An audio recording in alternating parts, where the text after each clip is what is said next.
presidente Donald Trump anunció este miércoles de manera sorpresiva que el fiscal general Jeff Sessions abandonaba su cargo. En un mensaje de Twitter indicó que su sustituto es Matthew Whitaker.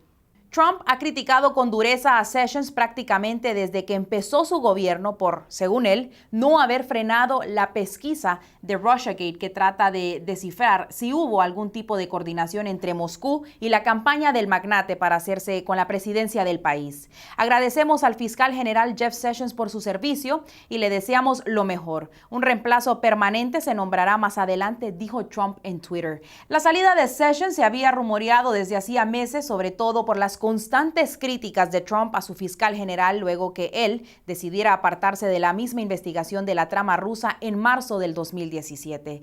Su sustituto, Matthew G. Whitaker, es un abogado de profesión y de 49 años, quien se desempeñó como fiscal del Distrito Sur de Iowa, un cargo al que fue nominado por George W. Bush. En las elecciones primarias del 2014 se presentó como precandidato republicano.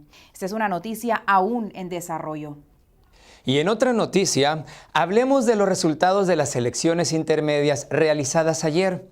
Y es que los estadounidenses lo han decidido. Los republicanos conservarán el control del Senado, mientras que los demócratas serán la mayoría en la Cámara de Representantes de la Nación, o sea, la Cámara Baja.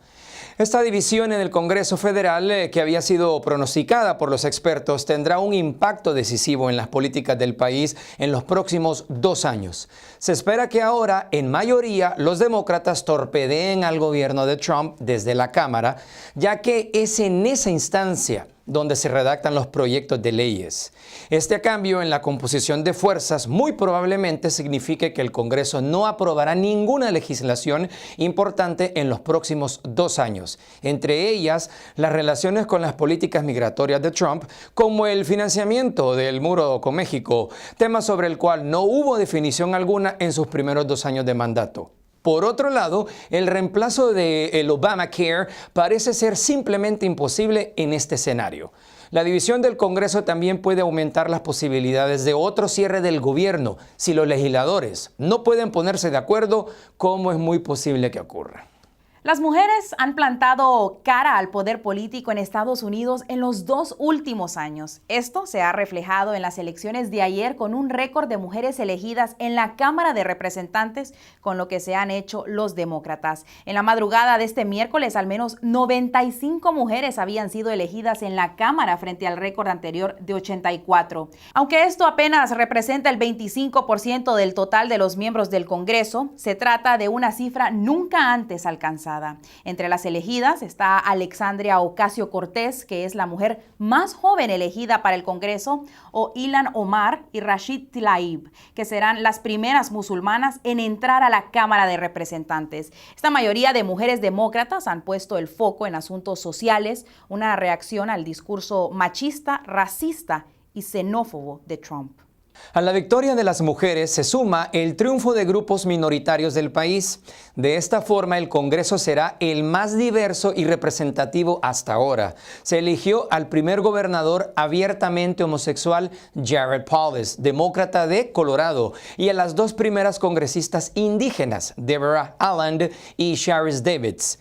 A ellos se suman los candidatos latinos. Estos son los 7 latinos electos que por primera vez tendrán asiento en el Congreso.